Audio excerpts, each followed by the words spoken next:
Mansa Musa.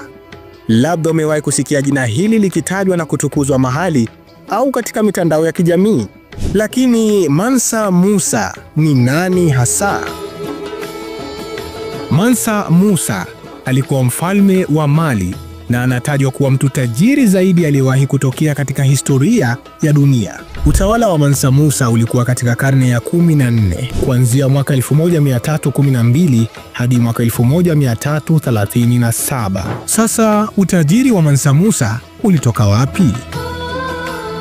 Wakati wa utawala wa Mansa Musa, nchi ya Mali ilikuwa mojawapo ya nchi zilizozalisha madini ya dhahabu kwa wingi, na himaya yake ilijikita katika biashara ya chumvi pamoja na dhahabu. Kipindi hicho cha utawala wa Mansa Musa, kipimo cha utajiri kilikuwa ni kwa dhahabu, na Mansa alikuwa nazo kwa wingi mno. Mwaka 1324, Mansa aliwahi kwenda Haji mjini Maka, na katika msafara wake Mansa aliwagania watu dhahabu alizokuwa nazo, hasa maeneo ya Kairo huko Misri na mji mtakatifu wa Madina. Hivi utajiri wa Mansa na uongozi wake uliimarisha vipi mji wa Mali?